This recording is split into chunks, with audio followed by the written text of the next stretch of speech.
Now that there's only one of us left, or maybe two, I thought it was time I heard the stories for myself and found out what happened to everyone else. But now I'm worried the stories themselves might be the problem. Maybe we believed so much in a family curse, we made it real.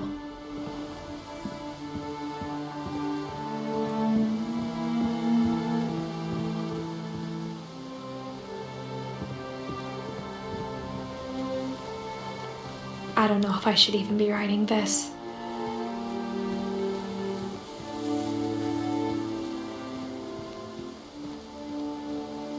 Maybe it'd be better if all this just died with me.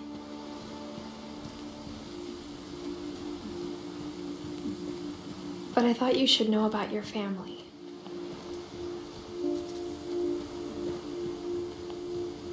And the history you're a part of. Though to be honest, I feel as lost as you probably do right now.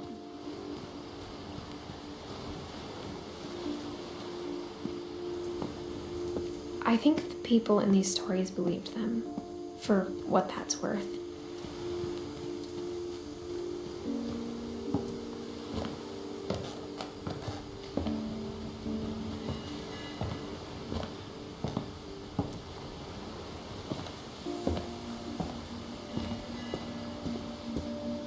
And when you look at the house, that history of imagination and stubbornness and madness, any of it seems possible.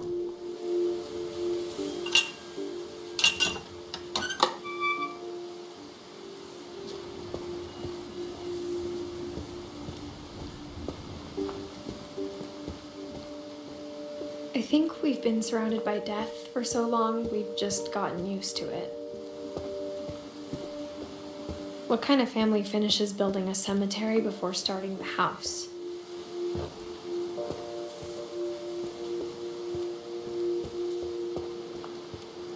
It's embarrassing for me to admit this, but the pet cemetery made me more uncomfortable than the human one. 3 of the gerbils are mine, and 2 had been my fault. Sven built the house, but it was Edith who designed the cemetery.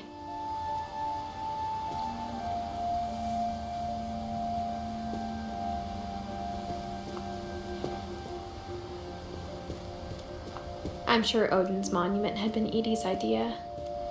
My mom was always trying to move on, but for Edie, the past never went away. She could see it poking out of the water at low tide.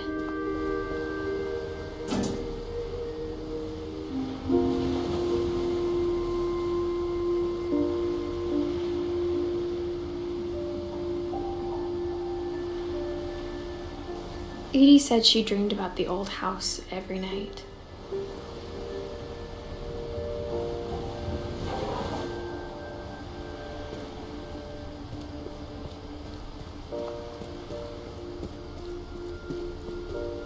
Edie's side was always easier for me to understand. But the older I get, the more I can see where my mom was coming from. Her dad had been pretty strict, but it wasn't enough to save her brothers. She was just trying to do better.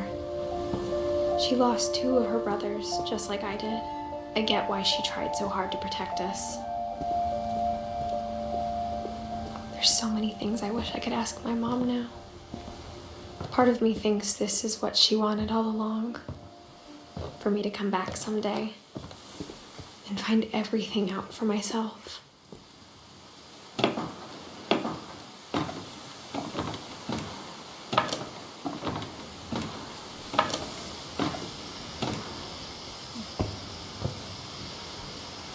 But looking back on it now, if she told me there was going to be so much climbing, I never would have come when I was 22 weeks pregnant.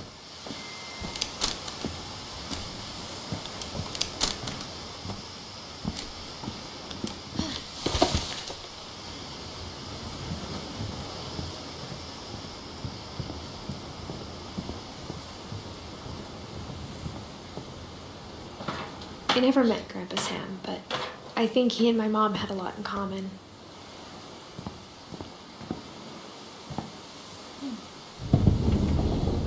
They were both pretty intense.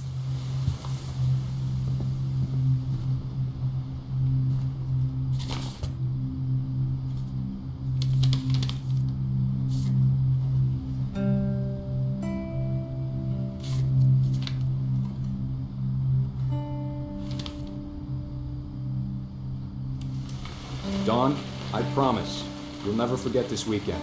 Yes, sir. These memories are gonna last a lifetime. Am I gonna have to shoot anything? It's a hunting trip, Dawn. Shooting is strongly encouraged. Shouldn't we be leaving? Just want to get a shot of you, Dawn, then we can take off. What? Perfect. It's gonna rain the whole weekend, isn't it? I will never forget this weekend, Dad. That's okay, got it. I'm gonna take some pictures, okay? Just be careful. That camera's older than you are. Aw. Definitely should not have drunk all that coffee. Hey! That's a keeper. I'm just saying, I'm not always gonna be here, Dawn. You'll need to remember this stuff, if you want to survive. I'll be fine, Dad. You know who else thought he was gonna be fine? Some guy who died. Dawn, I'm being serious. I know, Dad. You're always serious. Doesn't being out here make you want to chill out? Well, to tell you the truth, I haven't been out here in 20 years.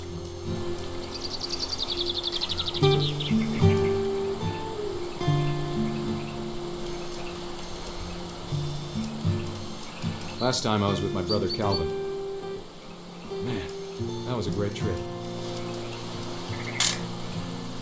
Your grandpa Sven taught us how to fish, how to build a fire.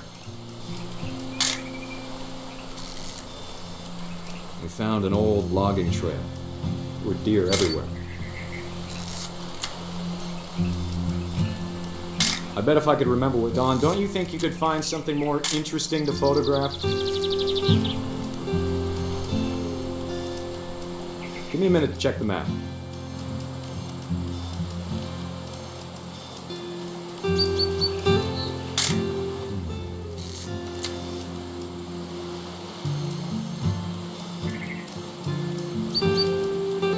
Let's see. Dad! Good eyes, Dawn.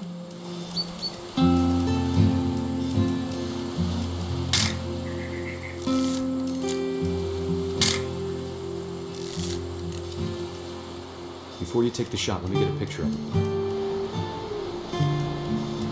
Dad, I... Just breathe. Let me get behind you. Do I have to do this? Dawn, you don't have to do anything. Great shot, Dawn!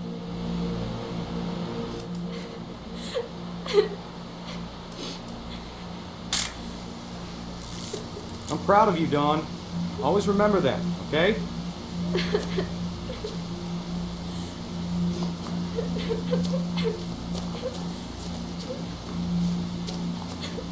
Sorry, Dawn, just gotta reset the timer.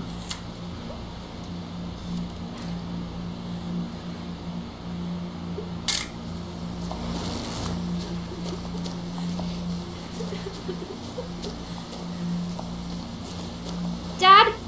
It's twitching. I think That's it's totally so- normal, Dawn. Just focus on the camera. Try not to think about... Dad!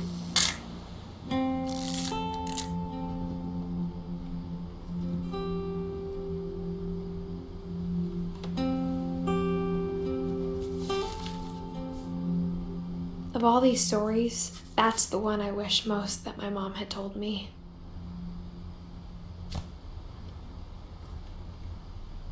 Sam spent his life shooting photos, but Mom said he got nervous being in front of the camera. I guess we're all afraid of something.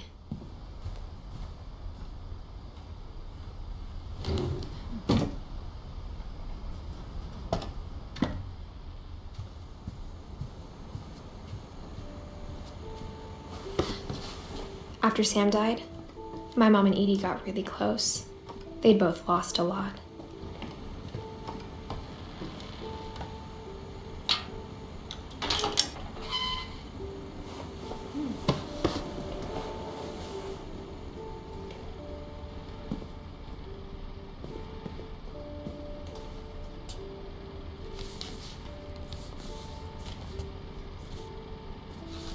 Dear Kay, do you remember the way Gregory used to laugh when he thought he was alone? Like something funny was happening, but only he could see it.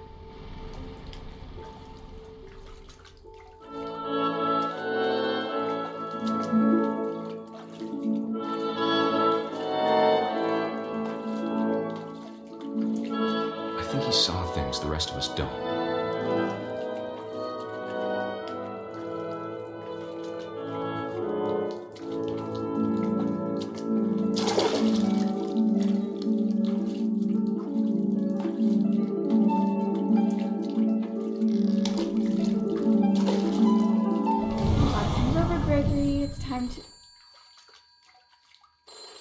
Hold on, sweetie. Hello? Sam, I told you I don't want to talk right now. I wonder what he saw.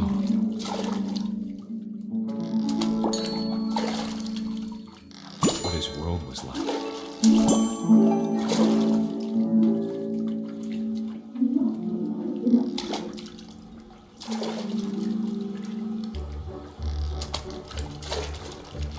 So much of Calvin.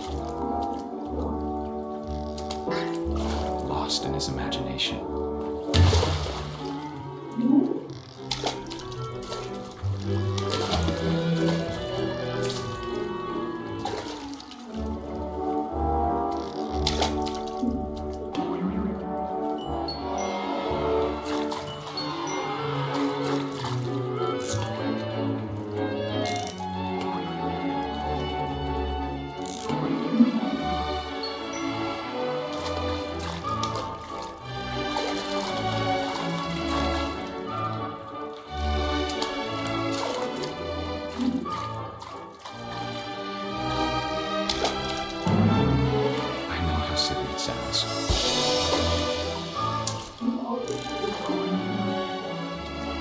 But I worried about a baby being too happy.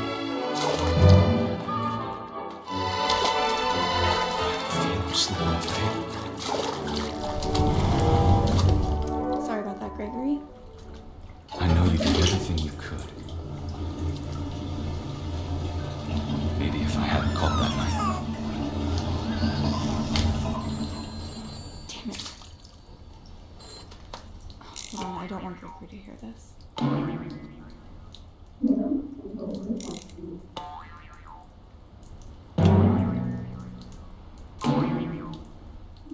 I wish he could have told us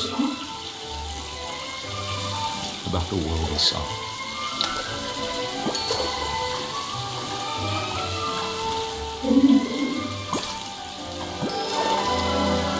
There's so much I don't understand about Gregory, about everything.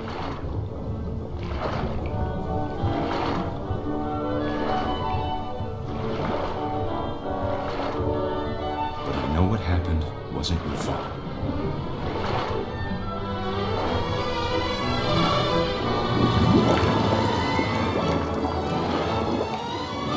I'm sure he's happy.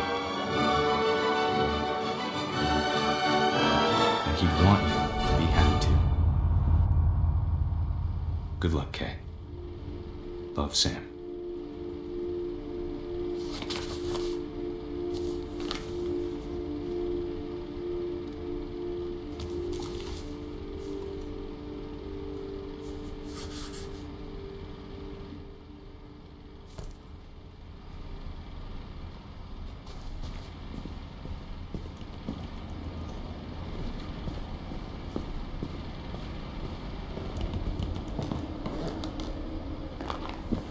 My mom moved up to the loft after her brothers died.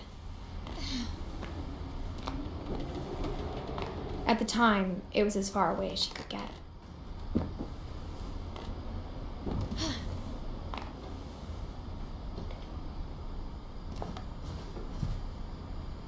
can't imagine what it was like for her to lose 2 sons after she'd already lost 2 brothers.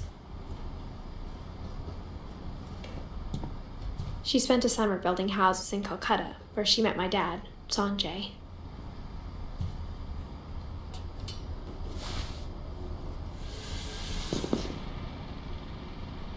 I can't imagine my mom ever writing poetry, and yet... A poem for Gus, who always said the wedding was a bad idea. Our father never hit us kids, at least not very hard, before the day my brother said with teenage disregard that he'd be dead before he'd see a wedding in our yard.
Father made him come, of course, but Gus stood far apart, just flew his kite and bottled up the storm inside his heart.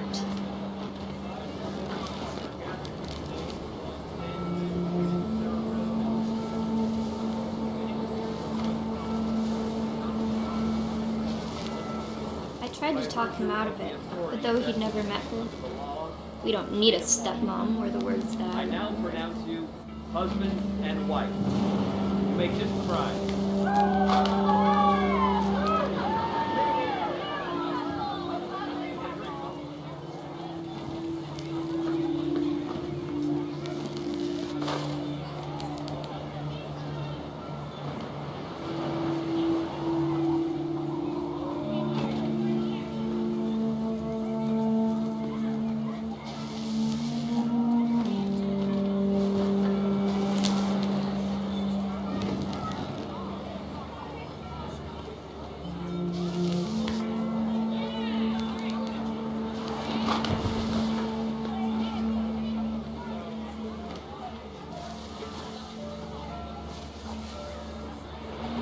When the time for photos came, Dad ordered him to come here.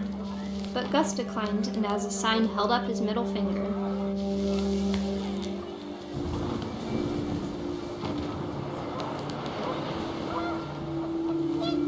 The wind picked up, and panicked geese appeared and quickly went. But all the humans did that day was go inside the tent.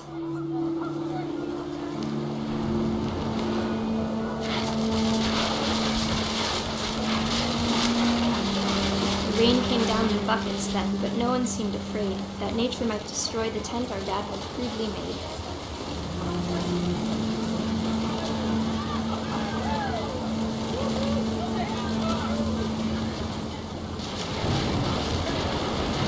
The thunder sounded much too close and full of angry power. But all my father said to this was, "Make the music louder."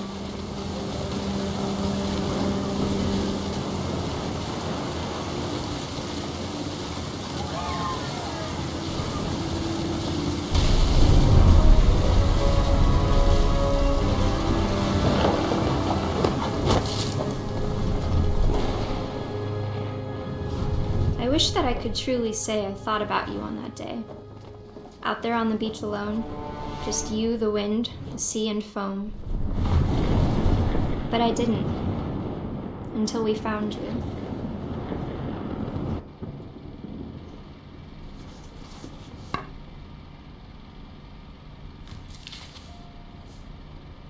She never talked about him, but Mom told me once if I was a boy, they were going to name me Gus.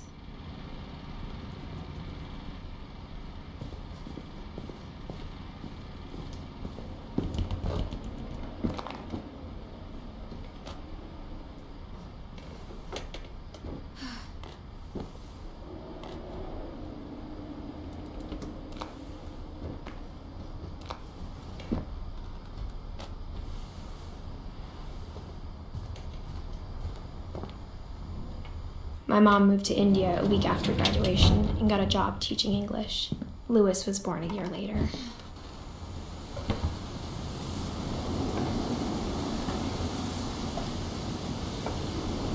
When my dad died, I don't think Mom knew where else to go.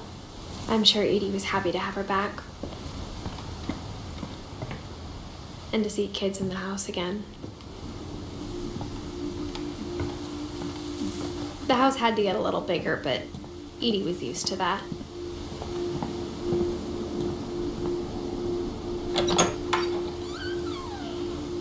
And for a while, things were good. Almost normal.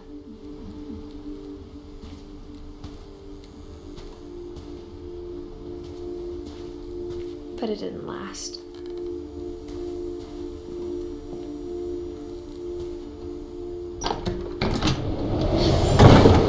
The beginning of the end was Milton's 10th birthday, when Edie gave him a castle.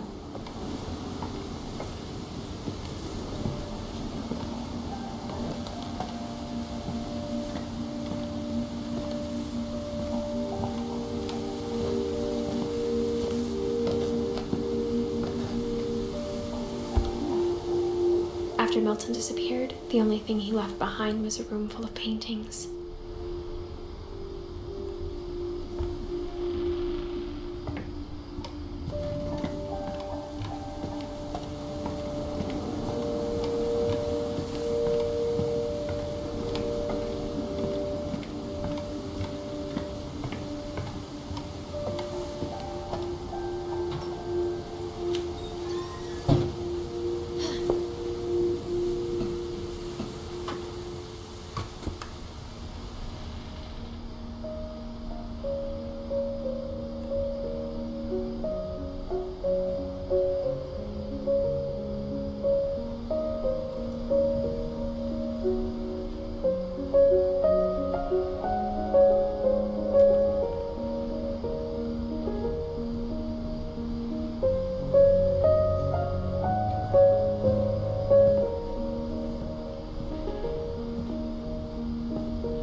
Everyone always told me to stay out of Louis's room, except Louis.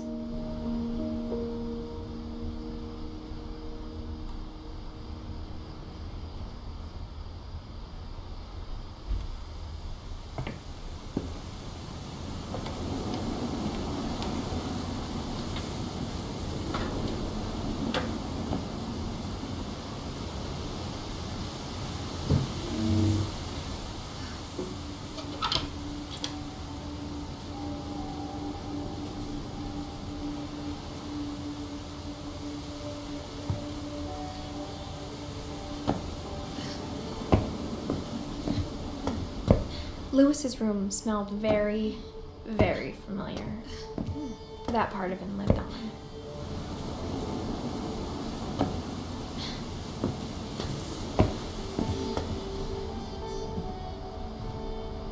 Louis and I spent a lot of time playing games together, but he was surprisingly bad at them. He died a lot.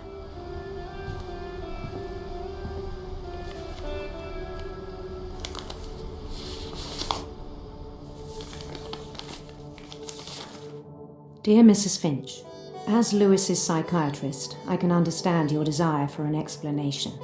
As I see it, the trouble began in January, shortly after we convinced your son to seek treatment for substance abuse.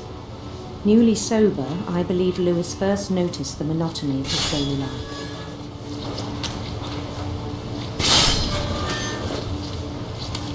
He kept working at the Kennedy. But he withdrew part of himself. In our sessions, I saw the same behavior. His mind began to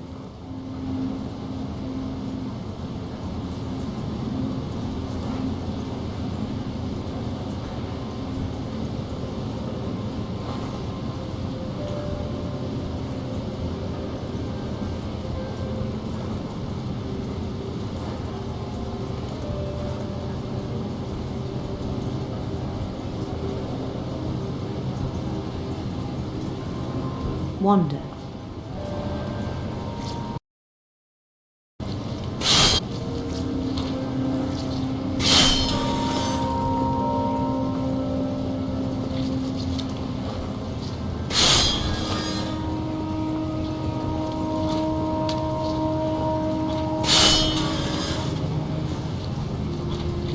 I asked him to describe it.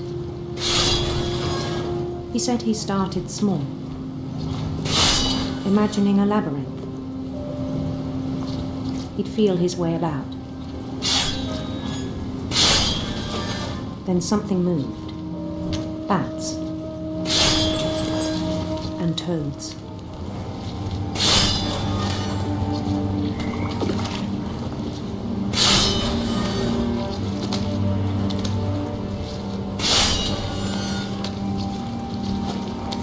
And things that have not names. He knew it was all in his head.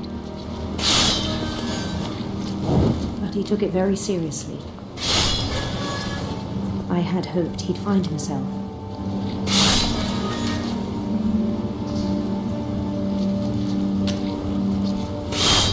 But he found something more.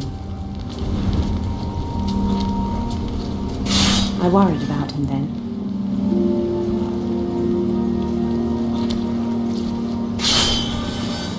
Daydreaming at the cannery,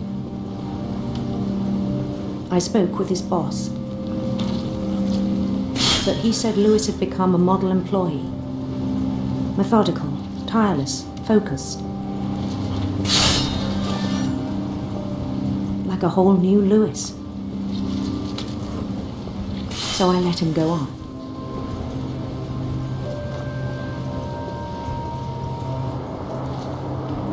I even encouraged him. It seemed very promising at first. He told me he'd made a new friend.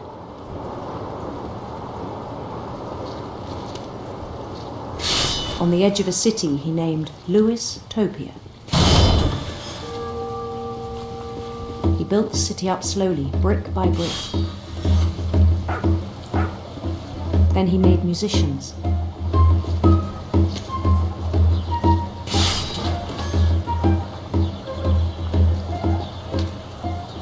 And songs for them to play. He talked about starting a band. And he was always humming something. Every day his imagination grew stronger.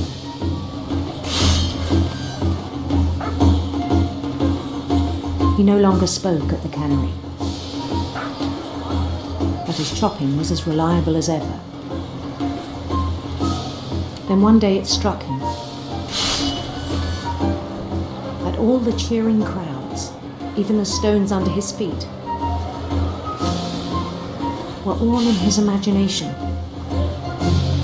so he could do whatever he wished.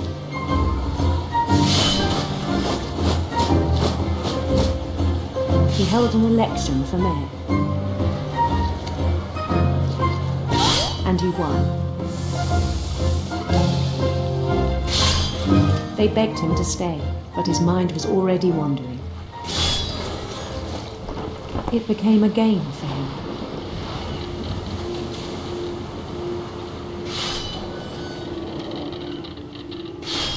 He'd conquer a city, then immediately push on.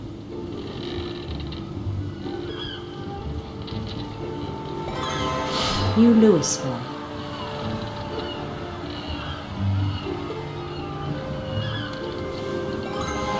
St. Louis.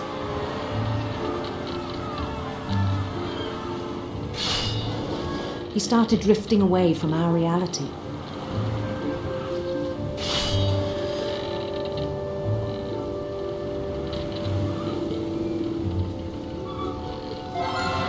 Minneapolis. Until one day he forgot to go home from the cannery. Even as his mother pleaded with him, part of Lewis kept sailing on.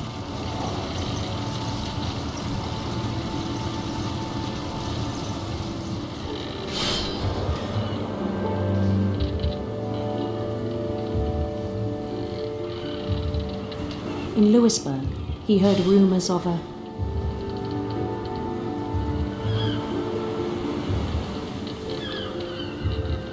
beautiful prince.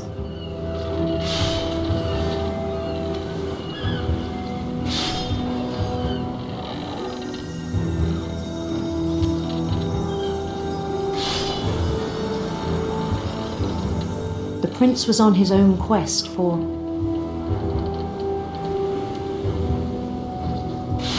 sinister serpents.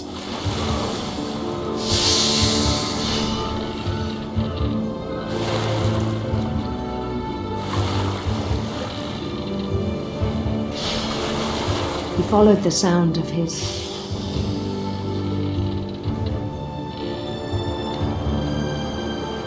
electric sitar.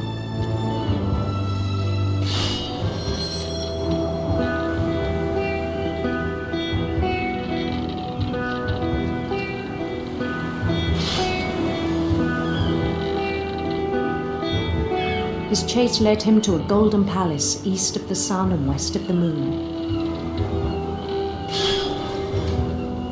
Even then, his logic remained sound.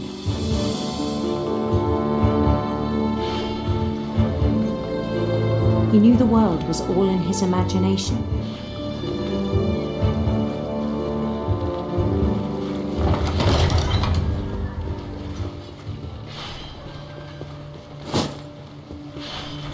But he was so proud of having created it.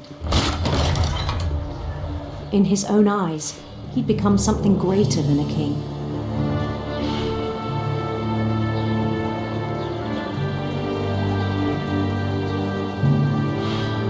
For someone who'd never known success in the real world, I think it was overwhelming.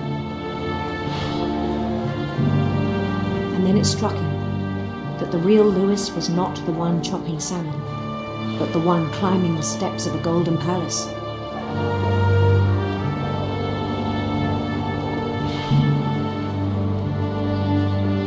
My imagination is as real as my body, he told me. It was hard to argue with him.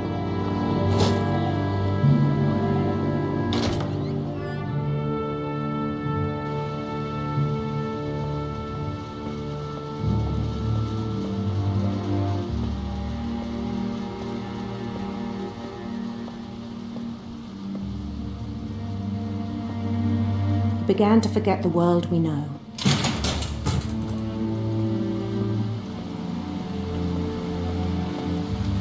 I think it pained him to remember Lewis, the cannery worker.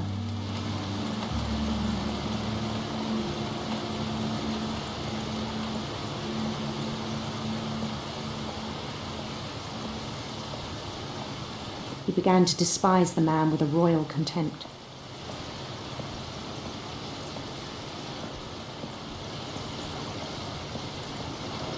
I still thought I could save him.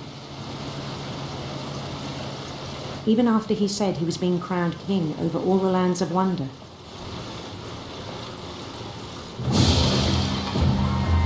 The palace would be packed with his companions.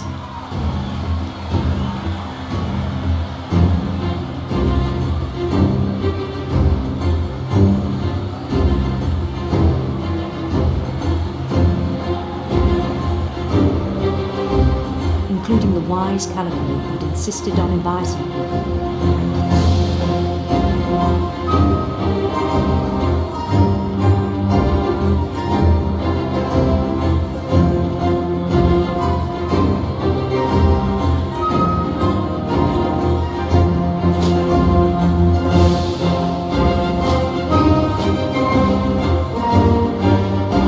His prince waited, holding his crown.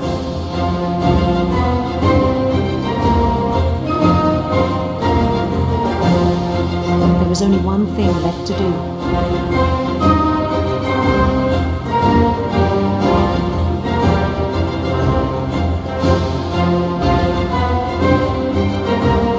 Bend down his head.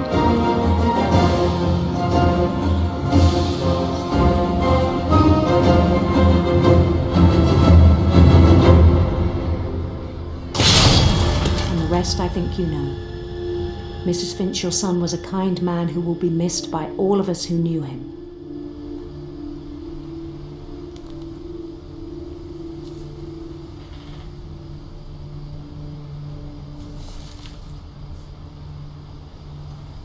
My brother was really cool.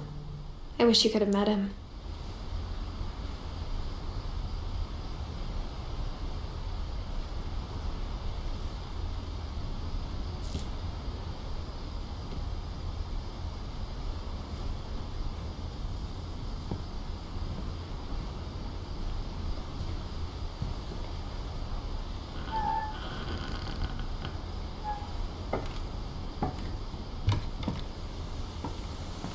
On the way back from Lewis's funeral, my mom told me to start packing.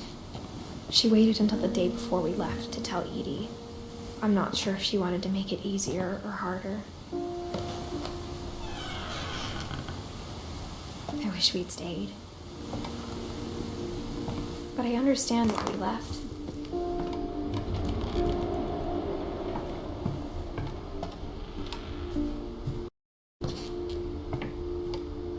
My mom ended up leaving everything behind.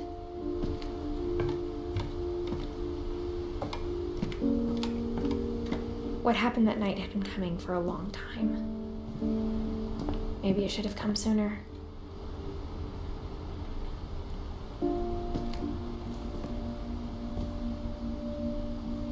But it had to end one way or another. All that's left now is to tell you about that last night.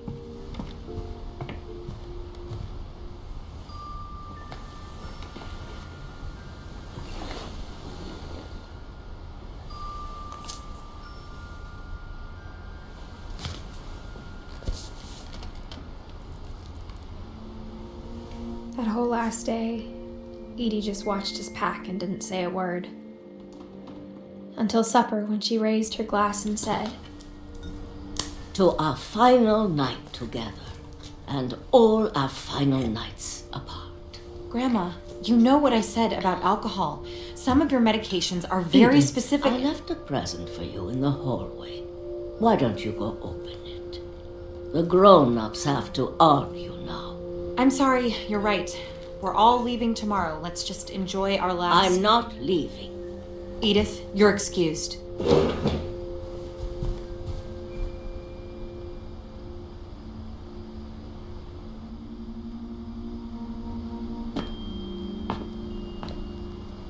The power had been shut off that morning, but Edie always had plenty of candles. When my mom sealed the library, I don't think she knew about the other entrance. Or that Edie had a key to it.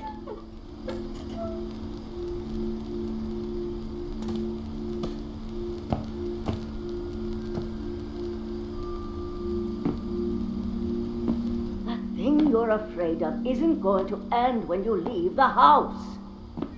Edith has a right to know these stories. My children are dead because of your stories.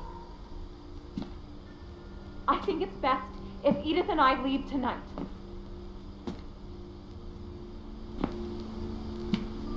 We'll have the nursing home send a van for you in the morning, okay?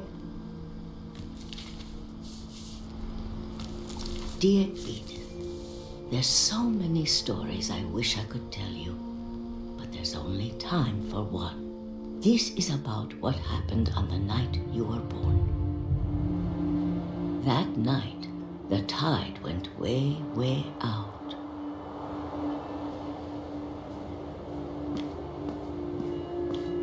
It was the first and last time I ever saw the old house aground.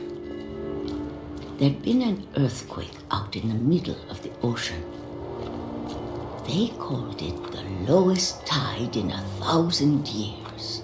God, it smelled awful. You know, I've seen that house every day of my life.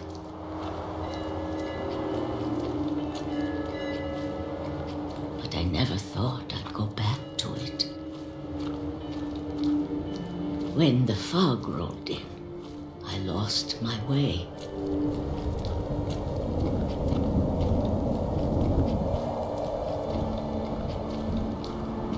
I got turned around.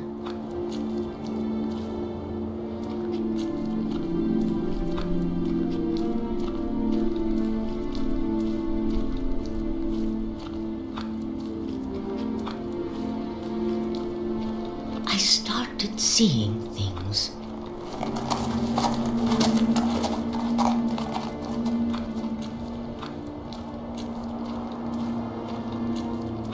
Things I'd forgotten had ever existed.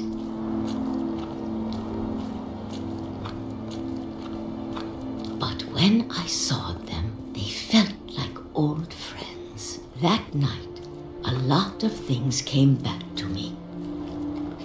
Or maybe I came back to them.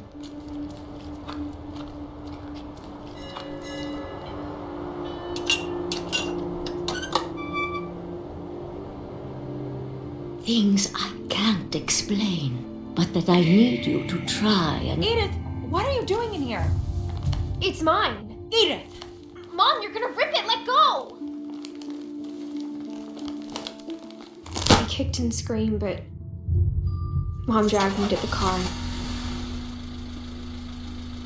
I never saw Great Grandma Edie again. The next morning, the van came to pick her up, but she was already gone. After that, we moved around a lot.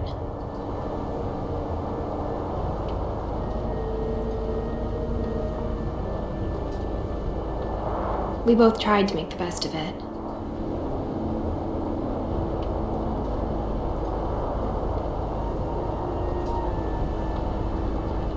A few years went by.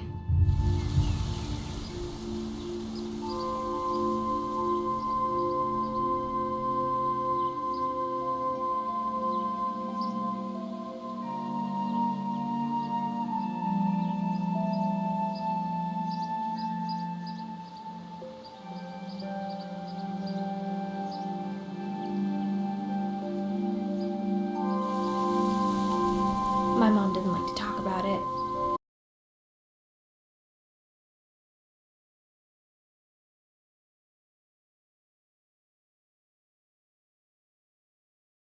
It happened pretty quickly.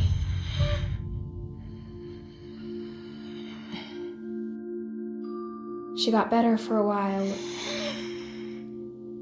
and then she didn't. And then I was alone.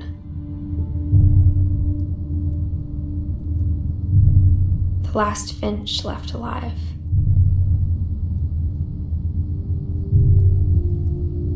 Until I found out about you. I'm still not sure what to tell you about all this. If we lived forever, maybe we'd have time to understand things. But as it is, I think the best we can do is try to open our eyes and appreciate how strange and brief all of this is. This journal was supposed to be for you. But now I hope you'll never see it. I just want to meet you and tell you all these stories myself. But I guess if you're reading this now, things didn't work out that way.